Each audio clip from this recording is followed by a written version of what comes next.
राजधानी लखनऊ के गोमती नगर स्थित सूर्य ग्रैंड में आयोजित संयुक्त उद्योग व्यापार मंडल की प्रदेश कार्यकारिणी बैठक में व्यापारी समाज के लिए बड़ा फैसला लिया गया। सर्वसम्मति से विष्णु अग्रवाल को संगठन का उत्तर प्रदेश अध्यक्ष घोषित किया गया।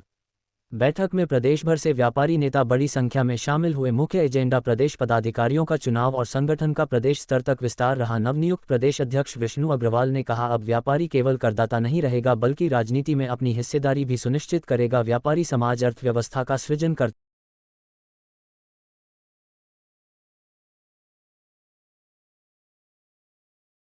एक बड़ी प्रतिस्पर्धा की जा रही है, नई टीम गठित हुई है। किस तरह की टीम है, किस तरह के आप कार्य करेंगे व्यापारियों के? सबसे पहले मैं तो राष्ट्रीय नेतृत्व को धन्यवाद देता हूं और प्रदेश नेतृत्व, प्रदेश के जो मेरे संरक्षक गण हैं और पदाधिकारी गण हैं जिन्होंने मुझ पर विश्वास जताया, मैं सबको बहुत बहुत धन्यवाद देता हूं कि उन लोगों के निर्देशानुसार मुझे प्रदेश अध्यक्ष बनाया गया है।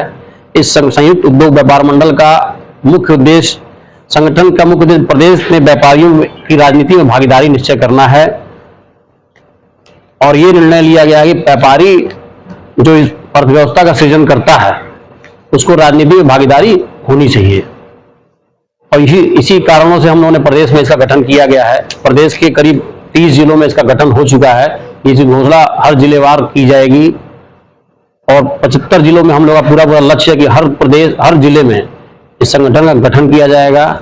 प्रदेश में अभी 23 जिलों के जो पदाधिकारी बंधु प्रदेश के पदाधिकारी बनाए गए हैं।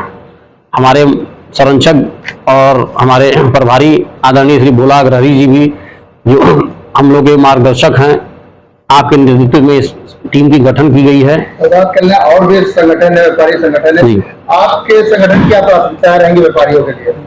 प्रदेश में जितने और व्यापारिक संगठन हैं उनके साथ साथ हमारा जो संगठन, उनके मूलभूत उद्देश्यों में जो है फर्क है।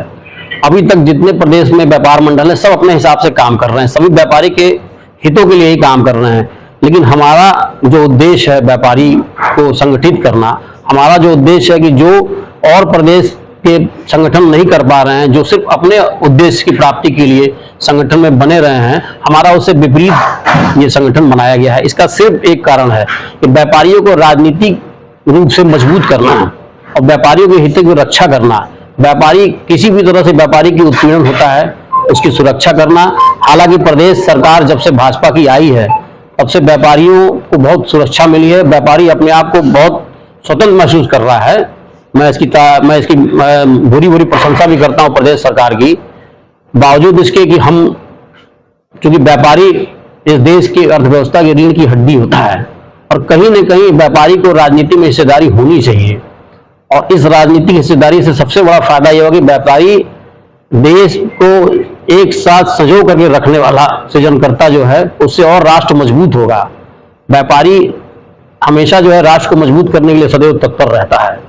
तो ऑनलाइन खरीदारी चल रही है, उसके लिए क्या प्राथमिकताएं रहने वाली है? खत्म ऑनलाइन के लिए हमारे संरक्षक जी बताएंगे। ऑनलाइन के लिए प्राथमिकता हमारी एक और है छोटी सी, कि हम प्रदेश सरकार और देश सरकार से ये मांग करेंगे कि ऑनलाइन तो हम रोक नहीं सकते हैं, लेकिन हम उसकी एक सीमा तय कर सकते हैं। जैसे कि या तो ऑनलाइन की बिक्री 10,000 से कम की ना हो, या अगर वो भी मुश्किल है तो जो भी आइटम ऑनलाइन बेचा जाता है वो खुदरा मूल्य जो है उससे कम रेट पे न बेचा जाए, जिससे हमारे व्यापारी को आसानी होगी और उस पर बोझ नहीं बढ़ेगा और लोकल से माल खरीद के ऑनलाइन वाले बेचे हैं। क्या संदेश देंगे जो लोग अभी आपसे जुड़े हुए हैं और जो जुड़ना चाहते हैं व्यापारी, उनसे क्या कहना चाहेंगे?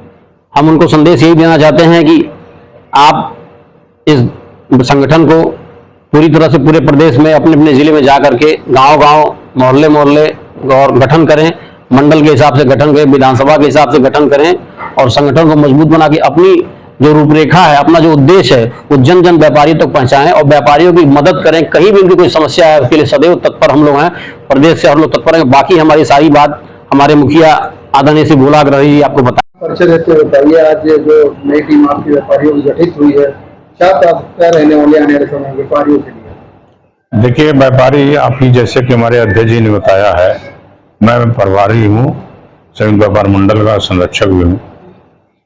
तो इन्होंने सत्य कहा है कि व्यापारी समाज जिस तरह समाज का सृजन करता है, निश्चित रूप से राजनीति में भी उसकी हिस्सेदारी होना चाहिए। आज व्यापारी समाज आज व्यापारी समाज अर्थव्यवस्था का एक इंजन है, अर्थव्यवस्था को गति देता है। तो निश्चित तौर पर जो भी सरकारें हों उनको सुनिश्चित करना चाहिए कि व्यापारी समाज को भी राजनीतिक में हिस्सेदारी होनी चाहिए, क्योंकि व्यापारी समाज का सृजन करता है, उसे काफी अनुभव रहता है। और हमारे संगठन का उद्देश्य यह है कि व्यापारियों का उत्पीड़न न हो और समय समय व्यापारियों को सरकार के द्वारा जो नियम लागू किया उससे अपडेट करके उनको जानकारी देना, ये हमारा उद्देश्य है। और ज्यादा से ज्यादा व्यापारियों का पंजीकरण कराना ताकि मुख्य धारा में वो आ जाए। सरकार के बहुत से व्यापारी अनभिज्ञ रहते हैं, उनको हम लोग जाके जगाएंगे, उनको समझाएंगे कि आप जो है अपना रजिस्ट्रेशन कराइए और जो भी उत्पीड़न की समस्या हमसे बताइए। ये हमारा मुख्य मोटिव है। बात कर ले जीएसटी सबसे बड़ी समस्या है व्यापारियों की। अभी लाल किले से शासन द्वारा कहा गया है कि इसको थोड़ी सी छूट मिलेगी, उसको लेकर देखिए, जब से जीएसटी मोदी जी ने इम्प्लीमेंट किया, समय समय पर एक कमेटी बनी है। हर स्टेट के सचिव जो है, वित्त सचिव, उस कमेटी में भाग लेते हैं और अपना राय देते हैं। करीब 900 बार जीएसटी को सरलीकरण कर दिया गया। इधर कुछ समय से मांग चल रही थी स्लैब में बदलाव के लिए, जिसको लाल किले के प्रचार से मोदी जी ने जीएसटी की सरलीकरण करने के लिए 2 स्लैब 5 और 12 की स्लैब जो है उसको लागू करना चाहते हैं। और जल्द ही 1 महीना में उन्होंने आश्वासन दिया है। इससे जब 5% स्लैब में हमारे उपभोक्ताओं को बहुत बड़ा राहत मिलेगा और हमारे व्यापारियों को बहुत बड़ा, जैसे मान लीजिए गारमेंट 1000 का खरीदे 5%, 1000 से ऊपर 18%, तो इसको समय डाइल्यूट करके अब इस प्रक्रिया से निकाल के इसको सरलीकरण कर रहे हैं। इससे व्यापारियों को भी फायदा होगा और उपभोक्ताओं को भी जो नया स्लैब आएगा दोनों को फायदा होगा।